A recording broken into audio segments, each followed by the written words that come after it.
Ano bang ibig sabihin pag sinabing recuse? Oo. Recuse means hindi siya sasali. Oh. He will not participate as counsel. Opo. He will not appear as counsel for the respondents. Yung respondents dito sila DILG Secretary Remulla, sila ES. General Torre, yung mga nag-aresto nag-surrender kay Duterte to the ICC. So sabi niya, hindi ko kayong pwede i-defend. Maghanap kayo ng ibang abogado. Oo. So ano ba yon? Is that a big factor sa kaso kung ang mismong supposed abogado ng gobyerno ay umatras? Kasi sa optics justice, hindi magandang tingnan eh. Talagang gagamitin ng kabilang kampo eh. Pangalawa, At talagang masama, napakasama nangyari. No? Opo. Dahil sinabi niya, wala raw jurisdiction ng ICC.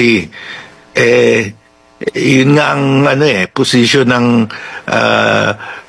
government ngayon na linipat nila dahil the ICC should take over under Republic Act 9851. No? The government authorities have the option to surrender the accused to the ICC because andoon na may warrant of arrest na sa ICC.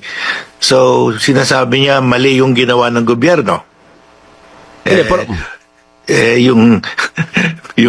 Yung boss niya mali raw. kaya Usap lang namin, Justice, kay Yusek Claire Castro. Linawin po natin, ang stance ng gobyerno, hindi po ICC, kung hindi Interpol. Nilinaw sa amin kanina na, hindi, pareho lang naman sila. Sabi din naman ng Presidente, walang jurisdiction yung ICC. Hindi kami nakikipag-cooperate sa ICC.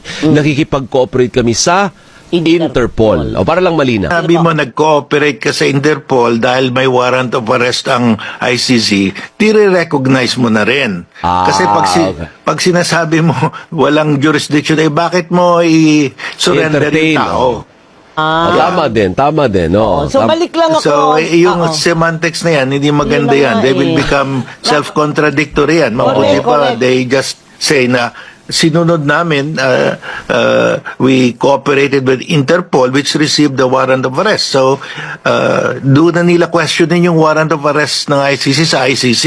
Oh, tama. Si Partner, go. Ang allowed ba yun ng batas? Allowed ba yun na mag-recuse ang Solgen?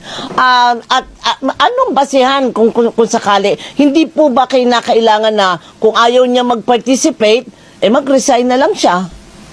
Well, allowed yan dahil if you took a contrary position at saka you do not believe in defending your client, you can recuse, no? Hindi ka naman pwedeng you will be forced to defend somebody you don't believe you should be defending.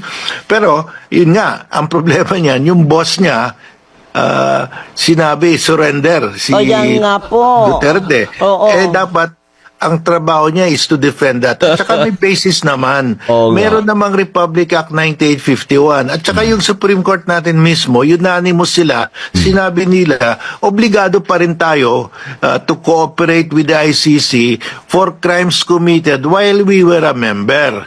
Lahat naman ito committed while we were a member and even before we were a member. So, may base. Sinabi na ng Supreme Court we remain obligated for acts committed while we were a member of the ICC. So malabo yung yung position niya. May decision ng Supreme Court He can easily say na, well, sinabi ng Supreme Court, so I will have to follow the Supreme Court na may jurisdiction ng ICC. Opo. Pero Justice, is this a fatal blow to the argument of the government? Yung paglihis ng Solicitor General, fatal ba yon o hindi kaya pa ring lusutan?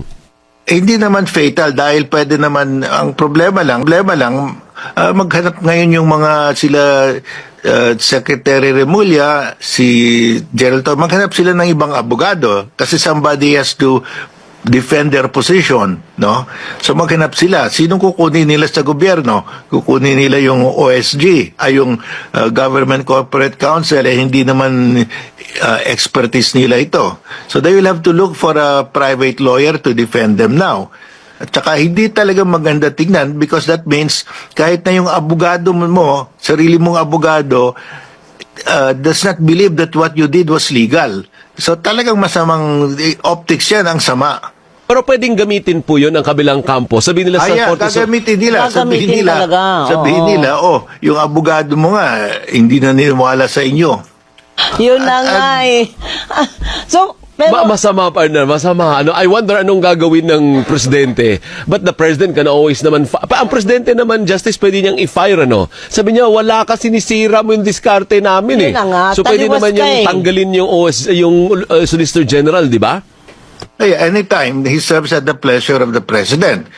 Abogado mo yun, Pag inabandon ka ng abogado mo, syempre, fire mo. Oh, Opo, but the pero- damage has been done, ano? oo. Pero at this At stage, talaga, sa palagay mo ba, is it wise for the president to fire the Solicitor General? or ask him to resign. Well, madaming ways to fire a person. You ayun ask na for nga. the resignation without saying you fire him. Nasa kanila na yan. Kasi ang problema nila, there is no teamwork. At saka, they're not on the same page. No? How can you proceed if everybody is going on opposite directions?